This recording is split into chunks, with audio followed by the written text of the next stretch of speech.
నిర్విరామంగా పనిచేసినారు.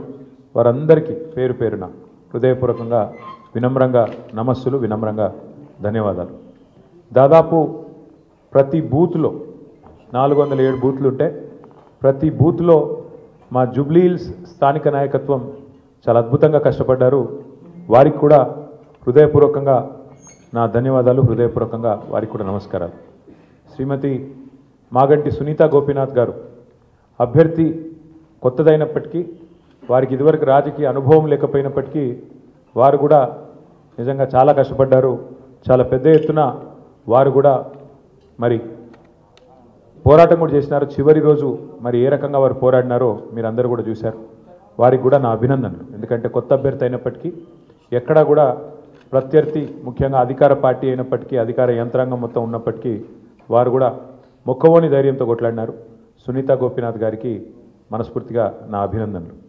అట్లాగే బీఆర్ఎస్ పార్టీకి మరి ఓటేసిన జూబ్లీహిల్స్ ప్రజలకి మరి చివరి ఓటింగ్ శాతం ఇంకెంత తెలియదు, బట్ చాలా గణనీయంగా గౌరవప్రదంగా మా పార్టీకి కూడా ఓట్లు వచ్చినాయి. మరి మాకు ఓటేసిన జూబ్లీహిల్స్ ప్రజలందరికీ కూడా పేరు పేరున వారికి కూడా కృతజ్ఞతలు.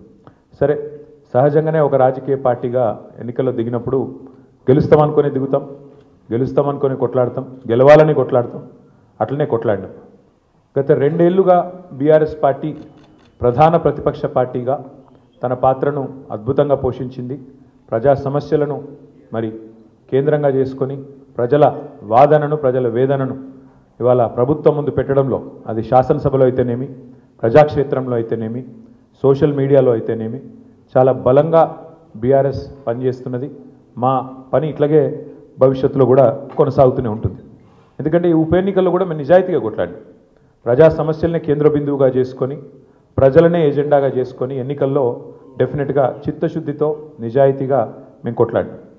మీకు తెలుసు ఎట్లా ఎన్నికలు జరిగినాయి కూడా అందరు చూసినారు, నేను చెప్పక్కర్లేదు ప్రత్యేకంగా.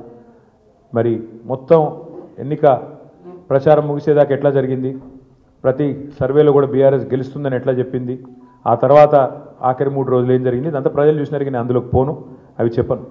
కానీ ఒకటి మాత్రం వాస్తవం, ఈ ఎన్నిక డెఫినెట్గా మరి మాకు కొత్త ఉత్సాహాన్ని ఇచ్చింది, కొత్త బలాన్ని ఇచ్చింది. ఎందుకంటే మరి స్పష్టంగా ప్రజలకు తీర్పిచ్చారు, ఈ రాష్ట్రంలో ప్రత్యామ్నాయం కేవలం బీఆర్ఎస్ మాత్రమే. ఇంకా అది అందులో అనుమానమే లేకుండా ఖచ్చితంగా ఈ ప్రభుత్వం ఏదైతే పనిచేస్తుందో వారికి ప్రత్యామ్నాయంగా పోరాడుతున్న ఒకే ఒక్క పార్టీ